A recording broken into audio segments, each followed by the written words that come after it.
Tere, sõbrakesed. Enne kui ma alustan, siis ma pean teile ütlema. Selleks, et kõik ausalt ära rääkida, peame alustama sellest. Et nagu ma ütlesin, et ma pidin arsti juures käima, siis pidin reisi vahetama ja siis ta mul niimoodi läkski, et täna on kolmapäev. Et mul tegelikult plaanis videot teha ei ole, aga no ütleme niimoodi, et tuhin tuli peale, kirg tuli peale, siis tuleb teha, sest muidu pärast läheb see teema niimoodi nagu lappama, et ei jää meelde, mis vahepeal päeva jooksul mõtted tulid kõige sellega, mis ümberringi toimub, et vaatame, kui palju ma ise siia kaadrisse jään ja mis ma siia taha panen, et võib-olla panen selle, mis ma eelmine kord, kui ma sõitsin ja see kaamera uue koha peal oli ja siis, kui ma enam ei lobisenud, aga lihtsalt see kaamera filmis, et võib-olla ma panen selle, võib-olla tuleb sees, mul plaan oli seekord teha ka video, aga mul oli plaan, et ma teen niimoodi, et ma saan selle kaamera panna siis, kui pime on, et ma arvan, et pimedas on see veel ägedam, aga nii, et selles mõttes praegu, kui ma videot teen, siis ma ei oskagi öelda, kumb see pilt tuleb taha, sest kui tuleb selle öise pildiga, nagu ma arvan, eks seal tuleb teistmoodi tekst ka, ma ei tea, kui hästi see mul tekst pärast kohandub, et üks asi ja teine asi, aga no vahet ei ole, ütleme niimoodi. Et jah, et mis ma tegin, üllatus on ju, noh, pidin arsti juures käima, ennast iga aasta näitamas, nagu ikka. Ja ma läksin ja mis minul üllatus oli, selles mõttes üllatus, jah, ma kuskil kuulsin, midagi kuskil tõstetakse need visiiditasusid arsti juurde ja nii edasi. Aga minu arust see jutt käis juba eelmine aasta ka, kui ma käisin, siis ma avastasin, et ei olnudki midagi tõusnud sinna tänna ja nüüd läksin. Selle asja nimi on ambulatoorsele vaatusele konsultatsiooni ja ma läksin arstile näitama ennast, kes mul operatsiooni arst oli.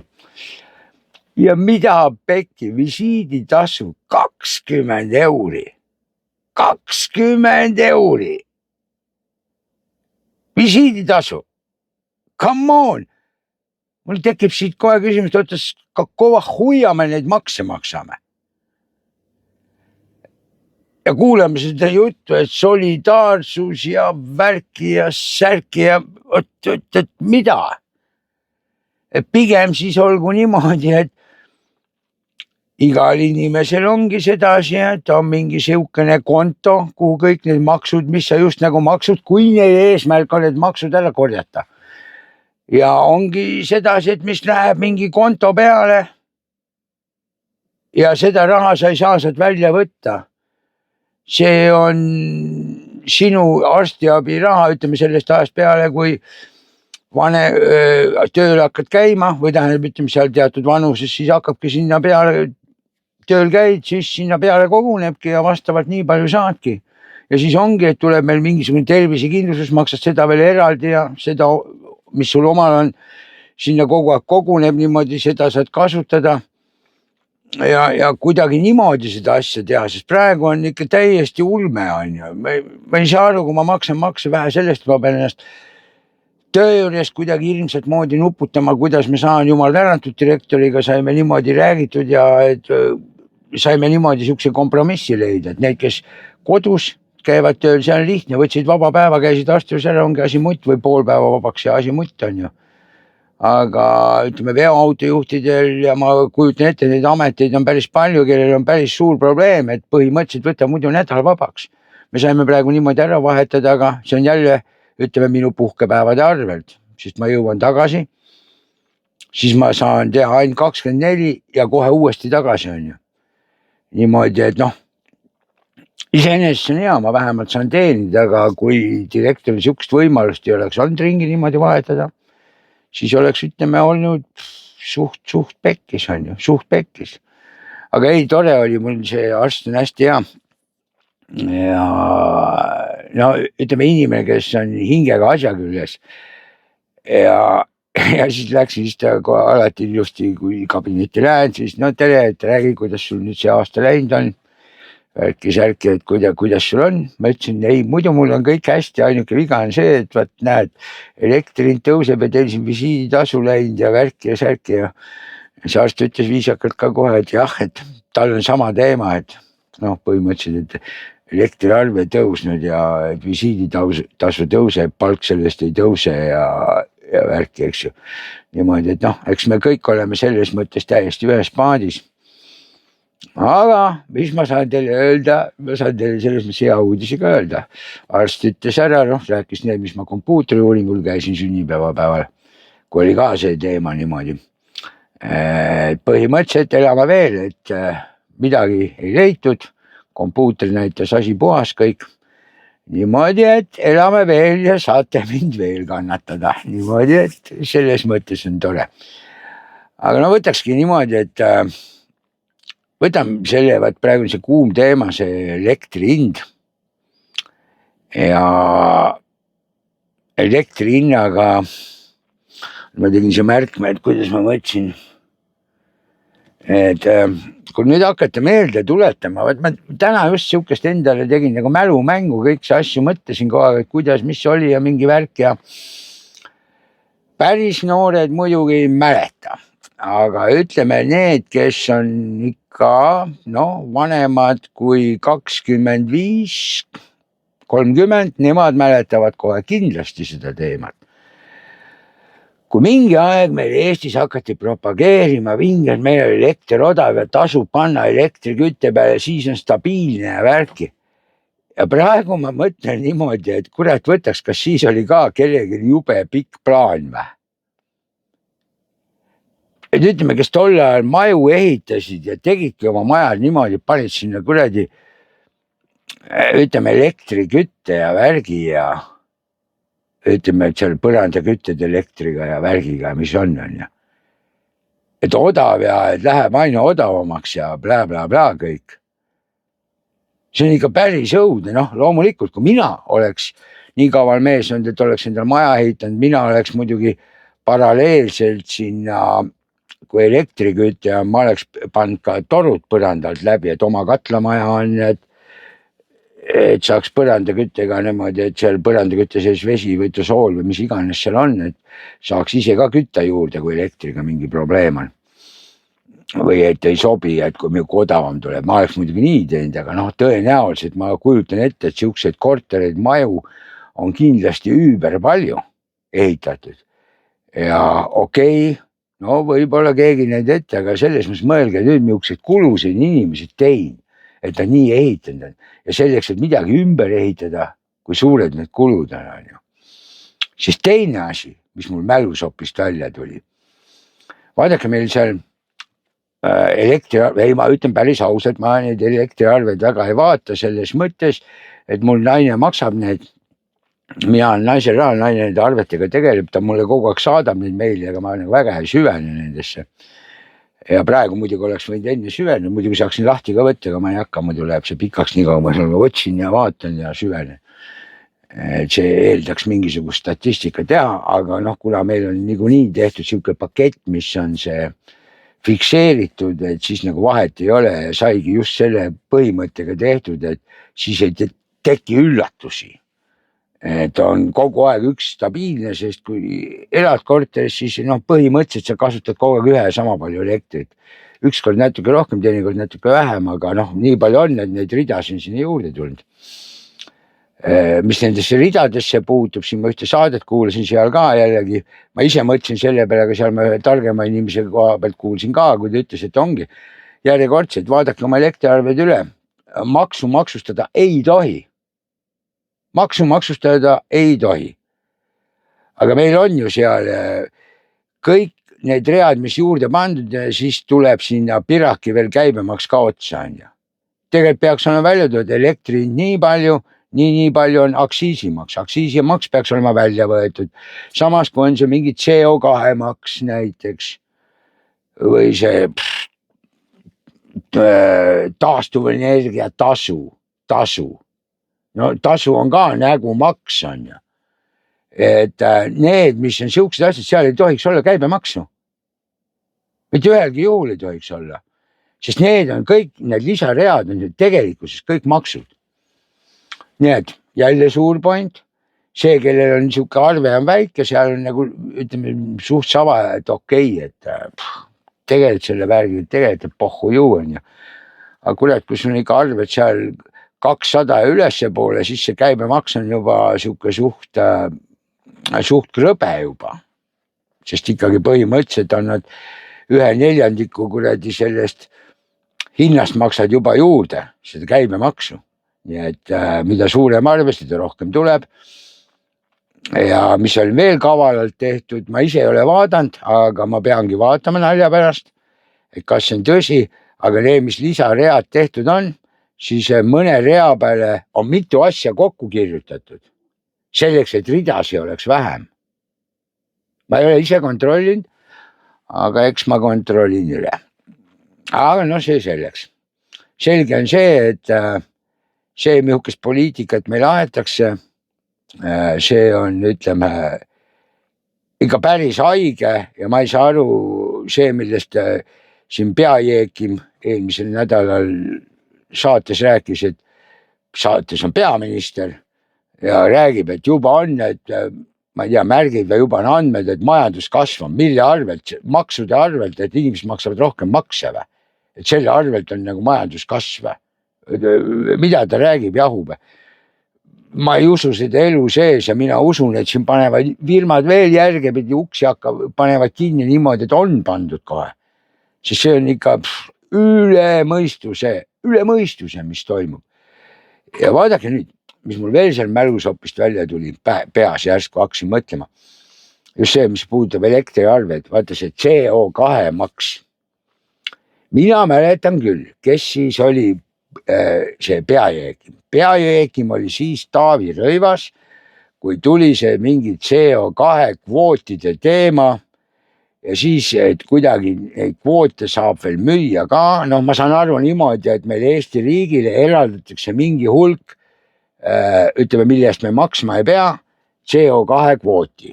Me mäletan väga hästi, kuidas siis Sotsiaalametile osteti mingid elektrikärusid, tükseid pisikesi autukesi on ja millega väga pikka maad sõita ei saa, eriti talvel on ja Nissanid mingid vist olid. Aga just point ongi see, et meil, ütleme, meie majandus oleks kõva ja tööstus oleks kõva on ja. Mis siis tehti? Me hakkasime ka maksma CO2 maksu, aga need kvoodid, mis meil tasuta olid, need müüdi maha nagu, et siis saadi raha. Aga no tõenäoliselt sellest rahast siis oligi, ütleme, tulevad ministri palgad ja ametnike palgad ja veel kellegi palgad ja ma ei tea, mis palgad tulevad. Näiliselt kuskile ostetakse mingisugused elektrikökatsid, see tähendab see, kes nüüd müüs, oli jälle PR-üritus, see, kes müüs, see sai mingi papijõud, oli hästi määrinud, eks ju, siis on kõik need laadimisvõrgu tegijad ju, need said mingi papi sellest, et tuli ju laadimispunktid üles panna. Ja põhimõtteliselt müüdi CO2 kooti maha. Ja praegu on samamoodi, praegu muidugi palju sellest ei räägita, et müüdi või müüdud või värki. Ma arvan, seda hoitakse nimelt kinni, targemad ja nutikamad, eks ma ise ka pärast uurin, et näiteks aastal 2025, kui palju Eesti müüs CO2 kvooti. Näiteks. Ma ei tea, kust neid andmeid saab, need kindlasti kuskilt saab, aga vaata küsimuse peakski esitama, kui palju Eesti müüs. Või kui palju ostis. Kui ta ei müünud, ostis, okei, aru saada. Aga kui tuleb välja, et ta müüs CO2 kvooti, müüs kellegi ära, et meil jääb just nagu üle, siis ma küsin, kus meil üle jääb, me maksame ju selle sita kinni, et see, mis me CO2 kvoodi saame, selle müüme ära ja meie tavatarbijad maksame selle kinni, sest meil ei ole enam CO2 kvooti. On nii? Saame õieti aru? Loodetavasti ma saan õieti aru. Ja kui ma ei saa, no ma olen tavaline autot, ma olen täiesti tavaline, mul ei ole 3-kordset kõrgharidust, mul on eluülikool, muud mitte midagi. Ja 3-kordset kõrgharidust ei ole.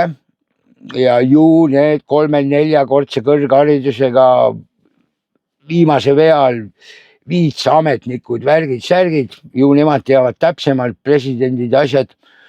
Ju nemad teavad, kuidas asi käib.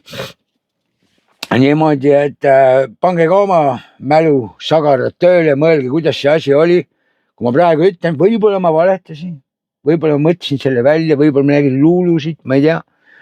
Aga minu arust oli Taavi Rõivas, sest mina nagu mäletan, kui ma nägin telekas, kas keksib, jaa, et see on väga hea, et kuna meil jääb nii palju üle, me saame müüa. Aga see nii palju ülejäämine on see, mis meie käest ära võetakse. See anti tervele riigile, aga nemad müüvad ära, siis on puudus, me maksame CO2 maksu. Ja nüüd see CO2 maks muudkui tõuseb, siis ongi siuke raha pööritamine teatud inimeste kasuks on ju. Niimoodi, et näis, mis saab. Ja mis muidugi, see muidu on, et ma ütlen, et mulle need tänapäeval on vaata kõik avastanud selle tehisintellekti ja siis teevad igasuguseid pilte nendega ja meeme ja no okei, sellega on mugav teha. Aga point on see, et kui näiteks selle tehisintellektiga ChatGPT või mis iganes, kui meemi tehakse, siis meem on hea sellisel juhul, kui sinna need, ütleme, kirjad juurde pandud on, mis on kas kõne või värki, ütlused, fraasid, mis on pandud, et vaata see peab vaeva nägema, need peab ikka ise panema, et siis on ja siis olebki see, kui hästi pandud on, et siis on okei, et mõnda sa võid visuaalselt pilti vaadata, okei, päris naljakas, aga see ei ole päris see. Aga iseenesest on hea, sellega on rahvas läinud nagu jube aktiivseks, jube palju neid tehakse, tuleb uksest ja aknast. Ma ütlen, et ma ei ole ise ühtegi teinud nendest meemidest, võib-olla praegu ka mõne panen jälle taustaks, aga ma võtan niimoodi, et mis Facebookis seal ringlevad, seal on naljasahtel ja mingi huumorinurk ja ma ei tea, igal pool, mis Facebookis on, siis sealt ma võtan ja et teie, kes te olete välja mõõtanud ja Facebooki selle pannud, et siis ärge pahandage, kui ma võtan sealt, sest ma ütleksin niimoodi, et see on rahvaluure, rahvaraamat, rahvalood, rahva arvamus, ma ei teagi, kuidas seda nimetama peaks, et mine tea, võib-olla ma olen siiagi taustaks jooksma, sest mis mingi ilusat paksu vanameest ikka vahtida on ja pigem vaatame neid pilte äkki, et selles mõttes. Ja siinkohal ma panen kindlasti ühe väga konkreetse pildi, seda kõik kindlasti nägid, et härra Jürgen Ligi on alustanud mingisugust ajujahti, sest teda olla ähvardatud, et lubati vastu hambaid panna ja ma ei tea mida, kui ta sinna Värska kanti tuleb ja kõigepealt lüüakse piimahambad välja ja siis päris hambad välja ja nii edasi. Mina ütlen, et julge vend, kes niimoodi kommenteeris ja see, ütlen niimoodi, Jürgen Ligi, sina oled selles mõttes ikka vedel vend küll on ju. Lähed kohe, mis sul on otsene oht või, pruugi oma suud vähem ja mõtle rahva peale ka, eks rahvas väljendab ennast. Aga ma ei tea, kui see inimene, kes sedasi ütles ja tegi, seda minu videot peaks nägema, siis ma ütlen, et tuleb õppida elust enesest ja ma annan sulle nüüd nõu. Mina ei ole advokaat, aga kui sa endale võtad advokaadi kaitsja kellegi, selle Jürgeni jobupoisiga hakata seal vaidlema midagi, advokaadi sa pead võtma, vastasel korral sul tõmmatakse 7 nahka üle kõrvade. Aga siis käi advokaadile vaata siuke idee välja, et ütled niimoodi, et vaadake, et see on inimlik eksitus. Et ma väljendasin ennast nii, nagu ma oskasin. Ma ei mõelnud seda tõsiselt, on ju niimoodi, et ma nüüd lähen sinna ja nii kui tuleb ja lähen ja kohe plaks hakkan. Teen suu lahti, nagu stomatoloog vaatan ära, on piimahammas, ei ole, põrakil on välja kohe tead, et ma nagu nii ei mõelnud, et ma lihtsalt olen võib-olla raamatuid vähe lugenud või värki, ma ei tea, et juhtub ikka inimlikke eksitusi, sest olgem ausad, meil seal valitsuse koalitsiooni erakonnas juhtub neid inimlikke eksitusi ja ministeeriumites juhtub iga nädal 10-20 korda on ju, kõik meieni ei jõua. Aga nii paraku on ja miks ei või tavainimesel ka olla inimlik eksitus, ta kasutas sellist väljendusviisi, nagu ta oskas kasutada, niimoodi, et see too näiteks ja ei olegi mitte midagi, sest olgem ausad, mina saan aru ja mina ütlen, et sellel oli jumala õiguse. Mina ütlen selle kohta, aga kui ma tahaks niimoodi öelda, ma võiks ka niimoodi öelda, mina ütlen selle kohta, ütlegi, mul on käsi rusikas taskus, ma võtsin juba rusika taskust välja, et käsi juba haarab kabuuri järgi või kirve järgi värki. Sellega ma väljendan emotsiooni, et ma olen juba jumala kettas, on ju. Täiega kettas, et ei olegi mitte midagi rohkem teha, et tulebki hakata vigade hangudega minema sinna mäe otsa ja teist ei saa, tulebki vardas sajad nagu keskajal, on ju. See tähendab, ma elan oma emotsiooni välja. Aga selles mõttes Jürgen Ligi, kes ta siis on ju? Nüüd minister, tark mees, ma ütlen ausalt, kunagi hästi palju aastaid ma Reformierakonna valija pole olnud, aga siis ma pidasin tast nagu lugu, vaatasin, päris tarka juttu räägib, eks ju. Võib-olla ma ise siis loljem, võib-olla nüüd olen targemaks saanud näinud, et kurat küll, hanitas selle jutuga ära, on ju tead. Aga see, kuidas praegu on, kurat küll, julged öelda, ütled siukest lolli ajad ja kui sa tegelikult nagu Jürgen Ligi on, ta ju sisemas mõtleb, et rahvas on jopakas. Ja siis tulebki üle sõita, jumala pohhu, peaasi, et mul hea on. Ja kui ta niimoodi võib nagu Riigikogus vaatad ja värki see, mis tema väljaütlemised on, oota, tema võib nii öelda. Mina võtan tema väljaütlemisi ka täpselt nagu ähvardusi, nagu minu õiguste piiramisi värki, no mis ma siis tegema, pöörda kohtusse või? Lähen kohtusse, siin tuleb välja, mis kohtunikud võltsivad igast asju, siin igamees ei saa kohtusse minna, kohtusse võivad minna kaebama ainult reformierakondlased ja kohut võib mõista ainult kõigi nende üle, kes on Reformierakonna ja Eesti 200 vastu. Reformierakondlaste kohut mõista ei tohi, seda enam, et ausalt mõista kohut.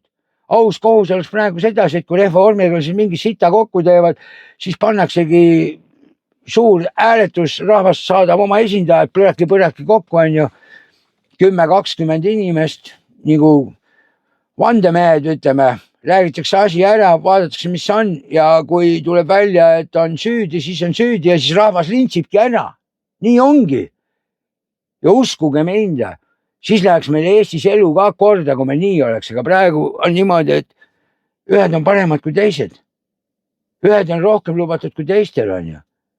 Ja ainult kotitakse, ma ütlen, ma ei tea, siin võib öelda, kõike võib öelda seda, mida sa haugud seal võta, tee midagi. Ma ei ole nii selline, tahaks teha küll jah, aga ma ei ole siuke tüüp, et ma võin rääkida mida tahas, aga ma ei suuda inimesi enda taha saada. Lihtsalt ei suuda. Inimesed ei tule, vaata, ta mingi jopakas räägib. Mul ei ole seda sargasmi, ütleme niimoodi. Aga noh, midagi teha ei ole.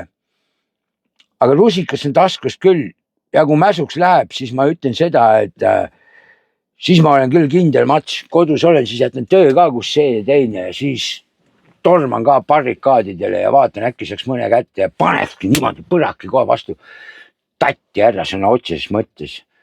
Et aitab küll, et nüüd on juba, ütleme, kotitud küll, täiega kotitud ja ütleme, siit enam teisiti tagasi teed ei ole, et normaalsusesse minna, aga siit paistab, et asi läheb ainult hullemaks. Aga okei, vaatame, mis siis saab. Äkki siis sai vägev video, äkki tuleb see veel juurde midagi, äkki oli enne seda midagi, vahet ei ole, saame näha. Klipi tegin niimoodi, et igatahes millega ma ise rahul olen, valgustus on hea. Nii et las ta jääda.